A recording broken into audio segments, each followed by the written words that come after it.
एक साधु थे, अपनी बात समाप्त करता हूं। कुटिया में बैठे हुए थे और अचानक कोई एक गाय लेकर आया कि संत जी गौदान देता हूं, आज से ये गाय आपके आश्रम में रहेगी। संत ने कहा मजा आ गया, ये गाय मेरे आश्रम में रहेगी। बोले चेले चपाटी थे, बड़े खुश हुए, गाय आ गई, गाय आ गई, कल से दूध पिएंगे, दही बनेगा, छाछ मिलेगा, मावा मिलेगा। बहुत खुश हुए। संत ने गाय की बड़ी सेवा की, बड़े अच्छे से रखा, घास खिलाई, पानी पिलाया, बड़ी मस्ती संत की। 3 दिन बाद पता चला कोई गाय उठा के ले गया। संत ने कहा मजा आ गया। अरे चेलों ने कहा बाबा जी पागल हो गए क्या, गाय आई थी तब तो मजा आया था, ये चली गई तो अब काय का। अरे बोले बड़ा मजा आ गया, बड़ी जिंदगी आनंदमय हो गई। अरे बोले संत जी पागल, दिमाग खराब तो। अरे बेटा नाचो, गाय गई, गाय गई। अरे बोले अब दूध कहां मिलेगा, मावा कहां मिलेगा, छाछ कहां मिलेगा। संत ने कहा एक तरफ गया वो दूध और मावा, अरे गाय गई तो गोबर उठाने की झंझट भी हमारे पास से चली गई। अब कहां की घास, मस्त रहो, भगवान का भजन करो, ध्यान रखिए, ऐसी जिंदगी जियो, राजी है हम उसी में जिसमें तेरी रजा है। यहां यूं भी वाह वाह है, यहां त्यों भी वाह वाह, हर समय वाह वाह है, ध्यान रखिए। मिल जाए तो कोई बात नहीं हो, चला गया तो आनंद में जियो ना। लेकिन तुम्हारी जिंदगी निराशाओं में जाती है। एक गुलाब का पौधा ये सोचता है कि मैं नारियल के पेड़ की तरह बड़ा हो जाऊं। अब बाजू में लगा है, अब वो सोचे मुझे नारियल का पेड़ बना दे, नारियल का पेड़। अब गुलाब का पौधा कैसे पेड़ बन जाएगा। पेड़ इसलिए दुखी है कि वो सोचता है यार गुलाब जैसे फूल मुझ में आ जाए, गुलाब जैसे फूल, जिंदगी दुखी हो जाएगी। एक जगह मैंने देखा, अरे गुलाब का पेड़ अपनी पौधा अपनी मस्ती में झूम रहा है, नारियल का पेड़ अपनी मस्ती में झूम रहा है। मैंने एक साधु से पूछा बताओ ये अपनी मस्ती में क्यों है, ये इतने आनंदित क्यों है। बोले इसलिए आनंदित है कि नारियल का पेड़ कभी नहीं सोचता कि मुझ में फूल लग जाए, और गुलाब कभी नहीं सोचता कि मैं इतना ऊंचा हो जाऊं। इसकी अपनी मस्ती होती है और उसकी अपनी मस्ती में रहो। अरे मेरे भाई, पूनम की रात का जो सौंदर्य है ना, कभी कभी अमावस भी बड़ी सुंदर लगा करती है मेरे भाई। यदि अमावस की रात ना होगी तो पूनम का सौंदर्य कौन जान पाएगा। यदि जीवन में दुख नहीं होंगे तो सुख का स्वाद। एक बात बताओ, यदि इस जिंदगी में सुखी सुख होता, दुख नहीं होता, तो क्या करते आप बताइए। सबको सुख, सब सुखी सुख। अब कोई बोले ये छोटी उंगली, ये बड़ी उंगली, ये बीच की, अरे भाई क्या दिक्कत है। अब ये एक बात बताइए, यदि 5 उंगली भगवान एक सी बना देता तो क्या करते आप। कल्पना करो, कभी सोचते हो ये 5 उंगली एक सी हो जाती तो ना लिखने का आनंद ले पाते, ना खाने का आनंद ले पाते, सामान उठाते नहीं बनता। ध्यान रखना, हर उंगली का अपना अपना महत्व हुआ करता है। अंगूठा है और अनामिका है, तभी आप इससे कुछ लिख सकते हैं। ध्यान रखिए, ये बीच की उंगली है, ये ध्यान रखना, ये बीच की उंगली सबसे बड़ी हुआ करती है। ये उंगलियां भी इसके जैसी बड़ी होने का ख्वाब देख ले तो ये दुखी हो जाएंगे। ये अनामिका है, ये नहीं होगी तो सिंदूर कहां से लगाओगे और तिलक कहां से लगाओगे। बेचारा एक बार इन उंगलियों में झगड़ा हो गया। अंगूठा बोला मैं सबसे बड़ा। बोले क्यों। बोले देखो मैं सब।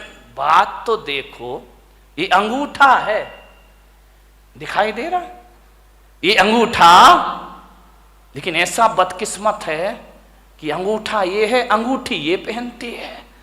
ध्यान, इसके पास नहीं आती अंगूठी, इसके पास आती। ये 4 अंगूठी पहनती है, अंगूठा अंगूठी दिखाते रह जाया करता है, उस पर आभूषण ही नहीं आते हैं। बोले मैं सबसे बड़ा। बोले क्यों। बोले मैं मोटा हूं, मेरे बिना 4 उंगलियों तुम लोग कुछ नहीं कर सकती हो, तुम्हारा कोई अस्तित्व नहीं है। तर्जनी ने कहा इसका मतलब मैं नहीं होंगी तो तुम दिखाओगे किसे। ये तो दूसरों पे उठती उंगली, अपने पे तो उठती नहीं है। बोले दूसरों पे उंगलियां उठाने की जरूरत पड़ेगी, मैं तैयार खड़ी हूं। बड़ी ने कहा मैं सबसे बड़ी हूं। अनामिका ने कहा चल काय की सबसे बड़ी है। मैं नहीं होंगी तो तेरा कोई अस्तित्व नहीं बचे। छोटी वाली चुपचाप खड़ी थी।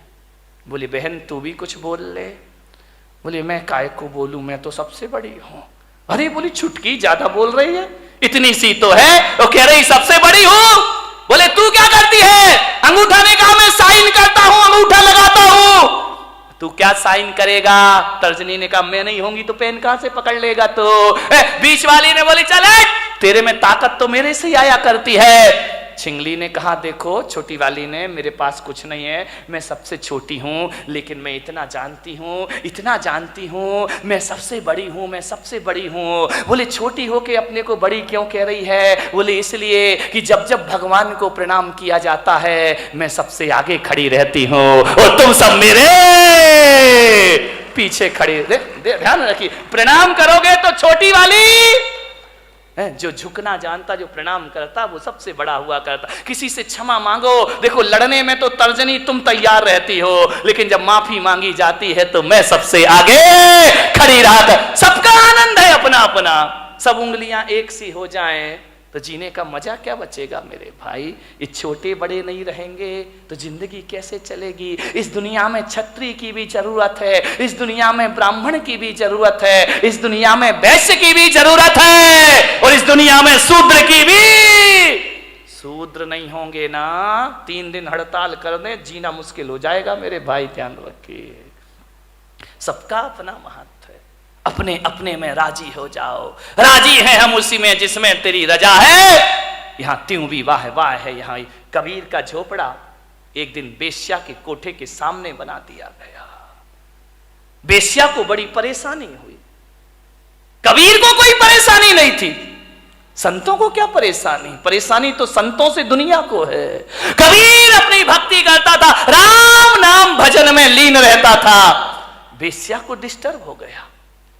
रोज बेश्या के कोठे में ढोलक बजती, तबले पर थाप पड़ती, घुंघरुओं की आवाज आती, और जब घुंघरुओं की आवाज और ढोलक की थाप पड़ती, कबीर उस संगीत में अपने राम का भजन किया करता, भगवान का स्मरण। बड़ा आनंद है मुझे इस जीवन में। लेकिन जैसे ही कबीर भजन गाता तो ये दीवाने मतवाले लोग बेश्या के कोठे में जाते और कबीर का भजन सुनते, कबीर के पास जाकर बैठ जाते। अरे बेश्या ने कहा ये कबीर तो मेरा धंधा चौपट कर देगा। जे लोग आते हैं वासना के लिए, ये साधना में लगा देता है। बोले ये तो मेरी दुकानदारी पूरी बंद कर देगा। बेश्या ने कहा इसका झोपड़ा हटाओ यहां से, अपना धंधा बंद हो जाएगा। लोग कबीर के पास जाते हैं, शरीर को नश्वर समझने लगते हैं, भोगों को नश्वर समझने लगते हैं। और ये आदमी भोगों को नश्वर समझेगा तो मेरा तो खाना खराब हो जाएगा। बेश्या ने अपने यारों से कहा कि जा आज रात को कबीर का झोपड़े में आग लगा दो, जला दो रात को। रात हुई, बेश्या के यार गए, कबीर के झोपड़े में आग लगा दी। घास फूस का झोपड़ा धू धू करके जलने लगा। कबीर ने देखा वाह वाह, अभी तो ये झोपड़ा तू कितना चाहता है मेरा राम, मुझे कितना प्यार करता है। क्योंकि जब ये झोपड़ा था ना तब तुझे दिक्कत होती थी मुझे देखने में। अब झोपड़ा हटा दिया, आओ अपन सामने से दीदार करेंगे। बीच की दीवार खत्म हो गई, मजा आ गया, हरि भजन करने लगा, जल गया झोपड़ा। बोले लोग हवन यज्ञ करते हैं तो आहुतियां डालते हैं, वारे मेरे राम जी तुमने तो मेरा झोपड़ा ही आहुति में डाल दिया, मजा आ गया। अब खुल के आकाश को देखेंगे, चांद सितारों का सौंदर्य देखेंगे। बहुत खुश हुआ कबीर। बात बदल गई। किस्मत को बदलने में ध्यान रखना, 100 साल में किस्मत जरूर बदलती है, ध्यान रखना। ऐसा कोई नहीं जिसकी किस्मत ना बदलती हो, जरूर बदलेगी किस्मत। आज है कल नहीं रहेगा, आज कुछ नहीं है कल सब कुछ होगा, ध्यान रखिए। हवा का एक झोंका आया और कबीर के झोपड़े की आग बेश्या के कोठे तक पहुंच गई। और उस आग ने पर्दे जलाना शुरू कर दिए, पर्दे जल रहे हैं, साजबाज जलने लगे, ढोलक फट गई, हारमोनियम जल गया। बेश्या उठी, ये क्या हो गया, मेरे कोठे में आग लग गई, मेरी जिंदगी भर की कमाई सब मिट्टी में मिल गई।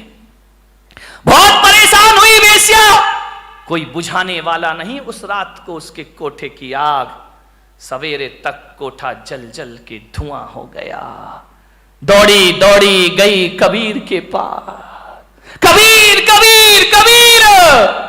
कबीर तो भगवान की राम धुन में लगे हुए हैं। अरे कबीर उठो, देखो ये क्या हो गया है। कबीर भगवान के भजन में ले, वाह मेरा हरि, मेरा परमात्मा, मेरे राम, बड़ी कृपा है, बड़ी मेहरबानी है तुम्हारी। वेश्या ने कहा कबीर तेरे तो आगे पीछे कोई नहीं है, तू तो साधु अक्खड़ फक्कड़ है, मेरी तो जिंदगी भर की कमाई धू धू करके जल गई कबीर, मैं बर्बाद हो गई।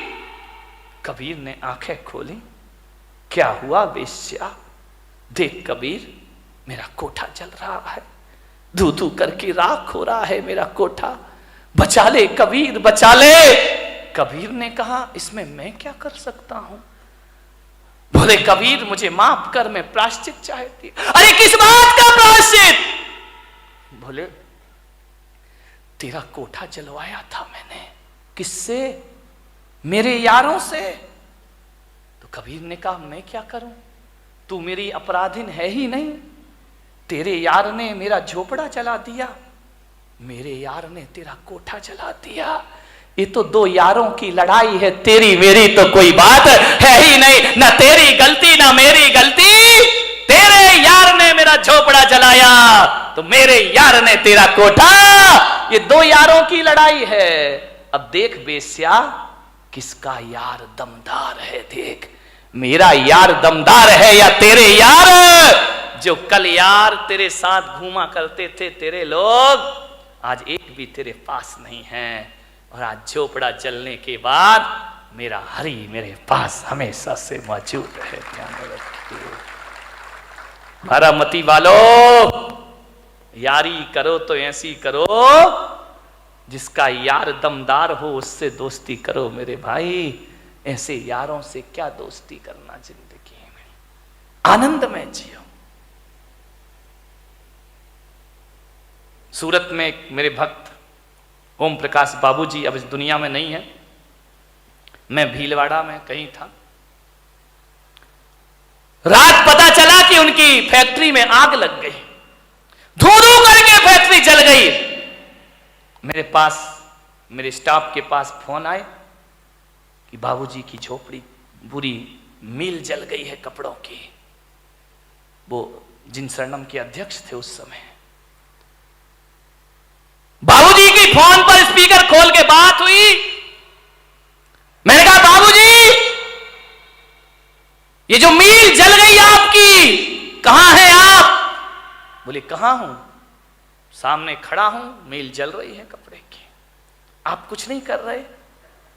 क्या करना महाराज, कर भी क्या सकता हूं, मैं तो बुझा नहीं सकता, बुझाने वाले अपना काम कर रहे हैं, मैं अपना काम कर रहा हूं। मैंने कहा क्या हुआ।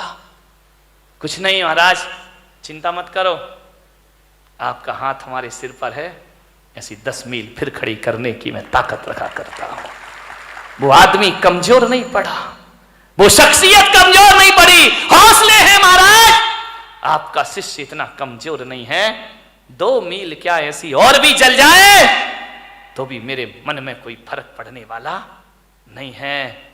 मैंने कहा बाबूजी आप उस समय क्या महसूस कर रहे थे जब वो मुझसे मिलने आए। बोले क्या कर रहा था, आपका हाथ सिर पर है ना, भगवान मेरे साथ है ना। तो मैंने कहा जब मील जली हुई देखी आपने तो क्या महसूस किया। बोले यही किया कि पेड़ से कुछ पत्ते हैं झड़ गए हैं, पतझड़ है, सावन फिर आएगा, मैं फिर हरा हो जाऊंगा। ध्यान रखिए, कपड़ा ही तो जला है, मील ही तो जली है, मेरे हौसले तो नहीं जले हैं ना। और आपको विश्वास नहीं होगा, 6 महीने में बाबूजी ने दूसरी मील खड़ी कर दी उसी जगह पर।